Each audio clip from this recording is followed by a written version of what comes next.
Hey, what's going on, everybody? This is Pastor Shay, aka Chaplain G, coming back at y'all with another word of encouragement for today. So check this out. I was thinking about it earlier. You ever been in a room and there's a bunch of people there and y'all kicking it? Everybody's having a good time. Conversations are flowing. Nobody's really beefing. Everybody's everybody's enjoying each other's company, right? And then a certain person walks in the room, and it feels like all the life gets sucked out of the room. Or like, you ever been around a person like, y'all remember Eeyore from back in the day? Y'all remember Eeyore, right? No matter what you said to that dude, everything was negative. Like he just had a negative outlook on everything. Or you ever been around people that like they just see everything through a certain filter? So no matter what happens, no matter what they see, no matter what they experience, no matter how they see other people operate, it always is because of like a certain thing.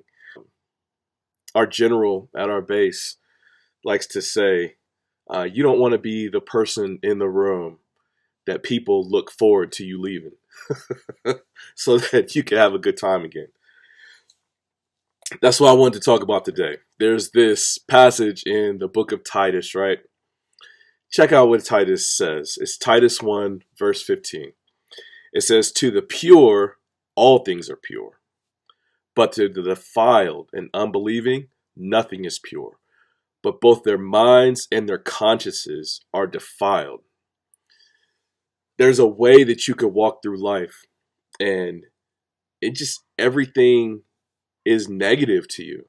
And it may be valid. You may have had some experiences where you see the worst and you can't get yourself out of it. But the Bible is encouraging you to have a pure motivation, to have a pure mind, to have a pure conscience.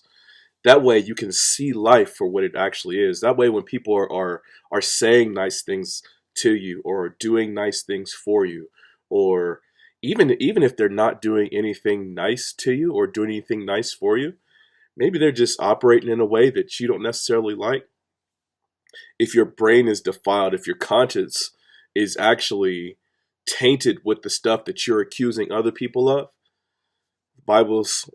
in other places it talks about take the take the big old log out of your eye before you try to criticize the stump in somebody, or the sawdust in somebody else's eye. In other words, make sure your mind is right. Make sure your conscience is right. Make sure you're thinking about pure things. When you think about people, don't keep a long list of wrongdoing. Like don't keep a stat sheet on how people have done you wrong. And I know it's challenging, man.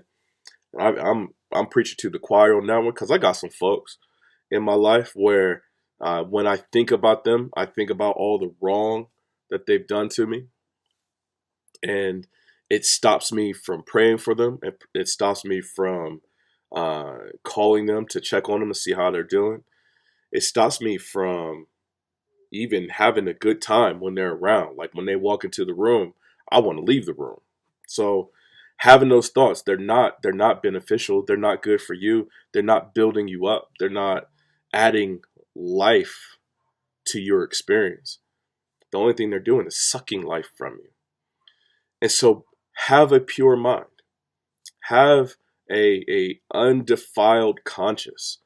If you've got sexism on your brain, if you got racism on your brain, if you got egotism that you're struggling with, try to clear your mind of those things.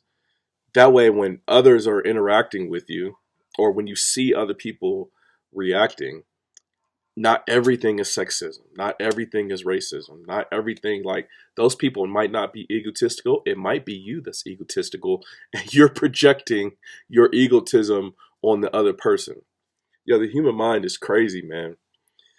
But when we do that, we live our lives in a way that doesn't add value to our own life, and it definitely doesn't add value to the life of others. And for Christians, right? This helps us, not even for Christians, just people of faith in general. This kind of thinking, this impure thinking, this impure conscience, it actually gets in our way of worshiping God. Check out what verse 16 says. It goes on, right? It says, they profess to know God, but they deny him by their works. So we talk about the goodness of God, but because we don't really believe in the goodness of God, we don't project goodness on other people. It says they're detestable, disobedient, unfit for any good work. We don't want to live lives of faith. We definitely don't want to live lives as Christian believers in a way that's detestable, disobedient, and unfit for any good work. We actually want to live our lives in a way where people say, I know I can count on those people of faith because I know they have pure, motivated consciences and pure, motivated thinking. So that's my encouragement for today. Do your best to purge that filth from your mind, and you can live a pure and righteous life. And it actually adds value not only to yourself but everybody else around you. That's my word of encouragement for today. I hope y'all doing good. As y'all can see, my voice is all kind of jacked, man. I stayed home sick today. But as always, please make sure to like, share, comment, subscribe. The subscriptions help a bunch, man. So do those thumbs up. Those help. Thank you guys. Like, so far, yo, we're up to 40 subscribers, man. Like, I'm jazzed. I'm to know that this many people are willing to hear me on this platform is actually awesome. And so thank you to all of you who have subscribed. Share with all the folks you know. Spread the love, because that's what we doing over here, man. We building people up for the sake of the goodness of God. And so I love y'all. Hit me up if you need anything. Until next time, grace and peace.